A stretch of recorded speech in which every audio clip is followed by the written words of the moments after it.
Assalamualaikum, welcome to our podcast. We are from group The Binti for SDG 4, which is quality education. Here, the topic we will discuss today is healthy life at the school. So, we moved. What is a SDG 4 quality education? Let me introduce. Ensure inclusive and equitable quality education and promote lifelong learning opportunities for all. So the topic umbrella is environment and sustainability. And before we go to the issue, let me introduce what is education for sustainability. Education for sustainability is education approach that aims to develop students, school and communities with the values and the motivation to take action for sustainability, which is in their personal life, within their community and also at the global scale, now and in the future. The aims also more to build awareness and knowledge for sustainability issue, but also to develop students and schools that are able to think critically, innovate and provide solutions to more sustainable patterns living. Let's listen the first issue. My name is Ain Adila binti Zakaria. Today I will discuss about water issue among students at school. Just imagine, despite being a transparent, tasteless, odorless and almost colorless chemical substance, water is vital for all forms of life. Schools, particularly in rural regions, sometimes lack of drinking water, sanitation and hand washing facilities. Poor water sanitation and hygiene conditions in schools and high amounts with one contact are high-risk environments for both students and staff, enhancing students' sensitivity to environmental hazard. There are several issues that can be highlighted here. The first one is water scarcity. It may be due to the overuse of water, pollution, or even lack of governmental access. Since school is a public place, this results in the unavailability of water to all the students. As we know, for sustainable development, access to school is entirely essential. Due to water scarcity, many problems will be created towards educational goals. Second one is lack of fresh water. Students' academic performance and attendance rates are negatively affected by a lack of fresh water.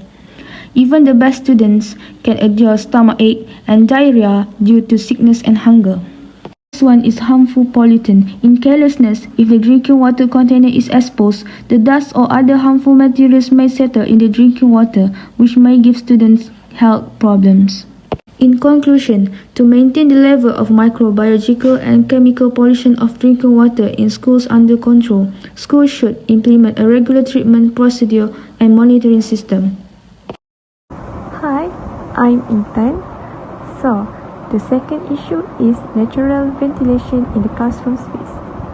Why a sustainability environment is necessary? Most of our educational buildings, such as a school, college and universities.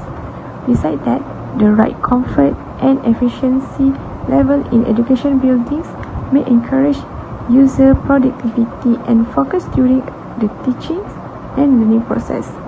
For me, indoor air quality in school has a direct impact on the performance and well-being of students.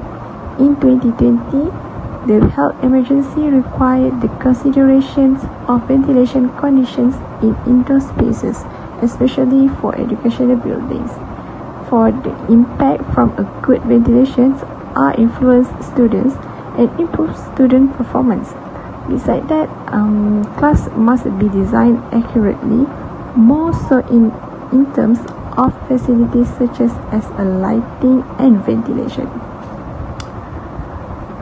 So for the solution in this issue is, according to clause, is that the classroom must be provided the natural lighting and natural ventilations by means of one or more windows having a total area of not less than 20% of the clear floor area.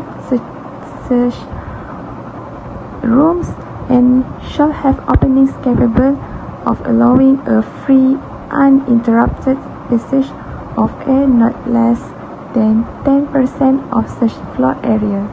So thank you. Assalamualaikum. Izzati Syahirah. For the next issue, I want to talk about sanitary and hygiene. For most of us, going to the bathroom is the most natural things to do. We don't think twice about it. We use the toilet, wash our hands. For children in developing countries, however, this routine is a whole different story. 39% of primary school in Ethiopia only have limited sanitary services. 61% have none, and only 5% of these schools are able to provide hygiene facilities including water and soap. In number, this means that 25 million children are exposed to health engendering bacteria and germs every day. These circumstances lead to infection, illness, and ultimately to absence and dropout of school or worse. Girls are particularly affected once a month.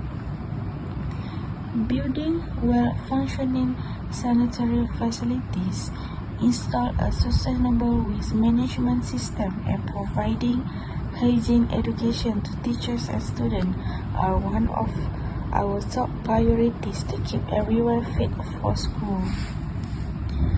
When schools are closed because of an pandemic or pandemic crisis like COVID-19, it is important to continue to provide specific hygiene and health education.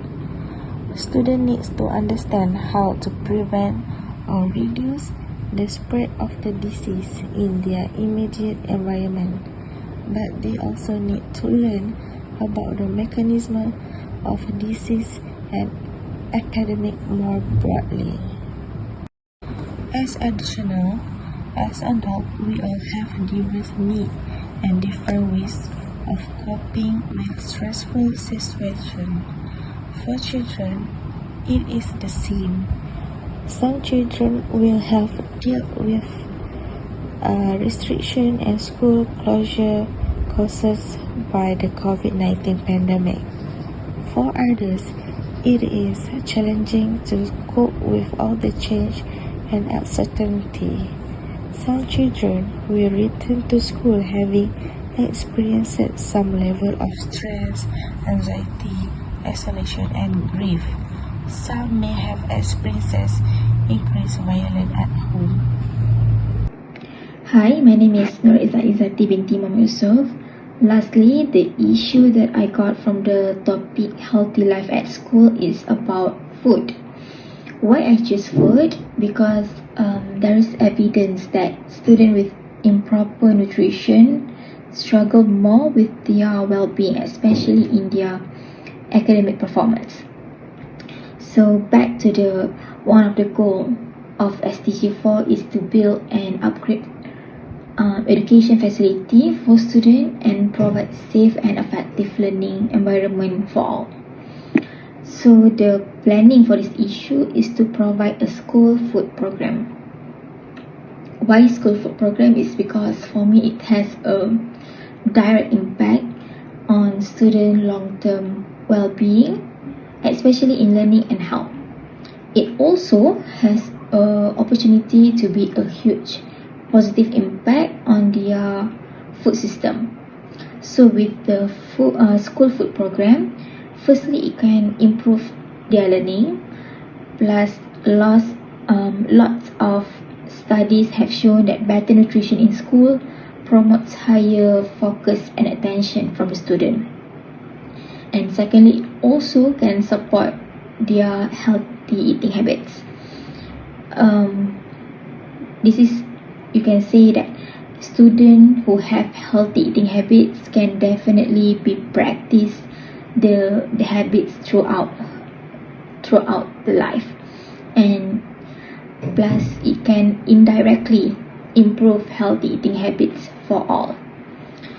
And lastly, I can say we cannot prevent students from eating unhealthy food, but we can control it from the beginning. Thank you for listening. That's all from our group discusses about SDG 4 quality education, issues of education and sustainability.